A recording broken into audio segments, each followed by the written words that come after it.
রাত পেরিয়ে সকাল হয়েছে, কিন্তু পশ্চিমবঙ্গের রাজনীতিতে এখনো নামেনি স্বস্তির সূর্য। বরং গত রাতের উত্তেজনার পর আজকের সকাল আরো বেশি অস্থির, আরো বেশি উদ্বেগে ভরা। কলকাতার রাজপথ, রাজভবনের করিডোর, দিল্লির ক্ষমতার কেন্দ্র, সবখানে এখন একটাই প্রশ্ন ঘুরপাক খাচ্ছে: পশ্চিমবঙ্গের রাজনৈতিক ভবিষ্যৎ আসলে কোন দিকে যাচ্ছে? গত কয়েকদিন ধরে যে উত্তেজনা তৈরি হয়েছিল, আজ সেটি যেন নতুন মাত্রা পেয়েছে। নির্বাচন ফল প্রকাশের পর থেকেই পুরো পশ্চিমবঙ্গ কার্যত রাজনৈতিক বিস্ফোরণের মধ্যে ঢুকে পড়েছে। একদিকে ক্ষমতা দখলের হিসাব নিকাশ, অন্যদিকে সাংবিধানিক জটিলতা, আদালতের সম্ভাব্য হস্তক্ষেপ এবং রাজপথে রক্তাক্ত সংঘর্ষ। সব মিলিয়ে বাংলার পরিস্থিতি এখন টান টান উত্তেজনায় ভরা। কালীঘাটে বসে এখনো নিজের অবস্থানে অনড় রয়েছেন মমতা বন্দ্যোপাধ্যায়। তার বক্তব্য এখনো একই: এই নির্বাচন স্বাভাবিক ছিল না। তার দাবি, জনগণের ভোটের সাথে বড় ধরনের কারচুপি হয়েছে। তিনি এখনো এই ফলাফলকে জনগণের প্রকৃত রায় হিসেবে মানতে নারাজ। আর ঠিক এই অবস্থান থেকেই তৈরি হয়েছে ভারতের অন্যতম বড় রাজনৈতিক ও সাংবিধানিক সংকট। একদিকে রাজভবনের ভেতরে চলছে দফায় দফায় আলোচনা, রাজনৈতিক মহলে জোর গুঞ্জন, খুব দ্রুতই নতুন সরকার গঠনের আনুষ্ঠানিক প্রক্রিয়া শুরু হতে পারে। বিজেপি নেতৃত্বও এখন চূড়ান্ত প্রস্তুতিতে ব্যস্ত। শুভেন্দু অধিকারীর সম্ভাব্য শপথ অনুষ্ঠান ঘিরে তৈরি হয়েছে আলাদা উত্তেজনা। বিজেপি চাইছে এই মুহূর্তটিকে বাংলার রাজনীতিতে একটি ঐতিহাসিক পালাবদল হিসেবে তুলে ধরতে। কিন্তু পরিস্থিতি যতটা সহজ মনে হচ্ছে, বাস্তবে ততটা নয়। কারণ বাংলার মাটিতে এখনো জ্বলছে রাজনৈতিক সহিংসতার আগুন। নির্বাচনের ফল ঘোষণার পর থেকে বিভিন্ন এলাকায় শুরু হয়েছে সংঘর্ষ, হামলা, ভাঙচুর এবং প্রতিশোধের রাজনীতি। বিভিন্ন জায়গায় রাজনৈতিক কর্মীদের বাড়িতে হামলার অভিযোগ উঠছে। কোথাও দোকানপাট ভাঙচুর হয়েছে, কোথাও সাধারণ মানুষ আতঙ্কে ঘর ছাড়ছেন। সবচেয়ে বেশি ভয়াবহ পরিস্থিতি তৈরি হয়েছে গ্রামীণ এলাকাগুলোতে। সাধারণ মানুষ বলছেন তারা এখন বুঝতেই পারছেন না কার উপর ভরসা করবেন। রাজনৈতিক উত্তেজনার মাঝে প্রশাসনের ভূমিকা নিয়েও প্রশ্ন উঠছে। আইন শৃঙ্খলা পরিস্থিতি দ্রুত অবনতির দিকে যাচ্ছে বলে মনে করছেন অনেক বিশ্লেষক। গতকাল পর্যন্ত পাওয়া বিভিন্ন খবরে জানা গেছে এই সহিংসতায় কয়েকজনের প্রাণহানির ঘটনাও ঘটেছে। নিহতদের মধ্যে অন্যতম আলোচিত নাম চন্দ্রনাথ রথ, যিনি শুভেন্দু অধিকারীর ঘনিষ্ঠ সহকারী হিসেবে পরিচিত ছিলেন। তার মৃত্যু পুরো রাজনৈতিক অঙ্গনে বড় ধরনের আলোড়ন তৈরি করেছে।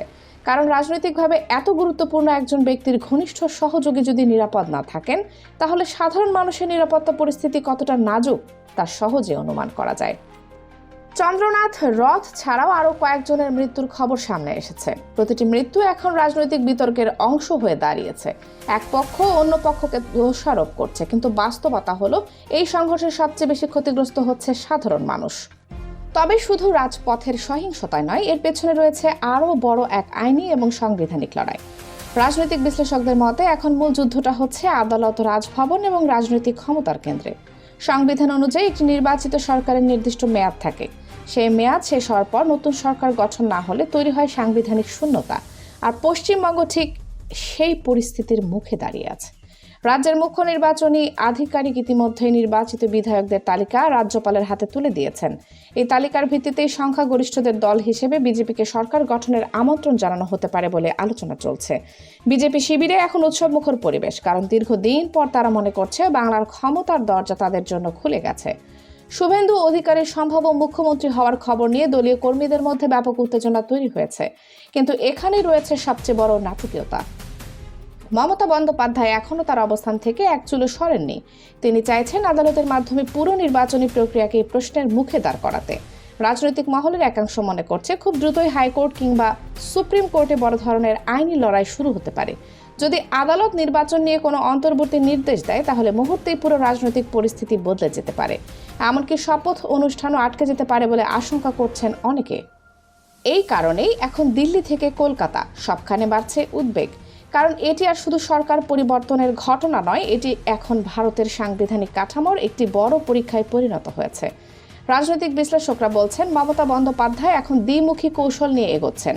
একদিকে তিনি আইনি লড়াই চালিয়ে যেতে চাইছেন, অন্যদিকে তিনি জনমতের যুদ্ধেও নিজেকে শক্ত অবস্থানে রাখতে চাইছেন। তিনি বাংলার মানুষের সামনে একটি বার্তাও তুলে ধরতে চাইছেন যে তাকে শুধুমাত্র রাজনৈতিকভাবে নয়, সাংবিধানিকভাবে শক্তি ব্যবহার করেও চাপে ফেলার চেষ্টা চলছে। আর এই বার্তা যদি সাধারণ মানুষের মাঝে আবেগ তৈরি করতে পারে, তাহলে ভবিষ্যতের রাজনীতিতে সেটি বড় প্রভাব ফেলতে পারে। অন্যদিকে বিজেপিও এখন খুব সতর্কভাবে প্রতিটি পদক্ষেপ নিচ্ছে, কারণ তারা জানে সামান্য ভুল সিদ্ধান্ত পুরো পরিস্থিতিকে উল্টে দিতে পারে। তাই একদিকে সরকার গঠনের প্রস্তুতি চলছে, অন্যদিকে আইনি ও প্রশাসনিক বিষয়গুলো খুব গুরুত্ব দিয়ে পর্যবেক্ষণ করা হচ্ছে।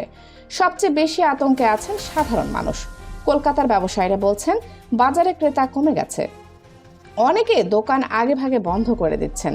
শিক্ষা প্রতিষ্ঠানগুলোর অনেক অভিভাবক সন্তানদের বাইরে পাঠাতে ভয় পাচ্ছেন। সোশ্যাল মিডিয়াতেও এখন তুমুল উত্তেজনা, বিভিন্ন ভিডিও, বক্তব্য এবং রাজনৈতিক প্রচারণা মুহূর্তে ভাইরাল হয়ে যাচ্ছে। কেউ বলছেন গণতন্ত্র হুমকির মুখে, কেউ বলছেন বাংলায় পরিবর্তনের নতুন অধ্যায় শুরু হতে যাচ্ছে।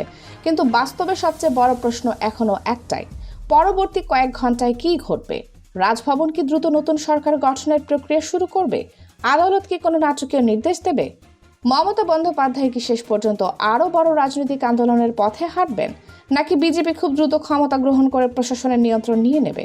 এই প্রতিটি প্রশ্নের উত্তর এখনও অজানা।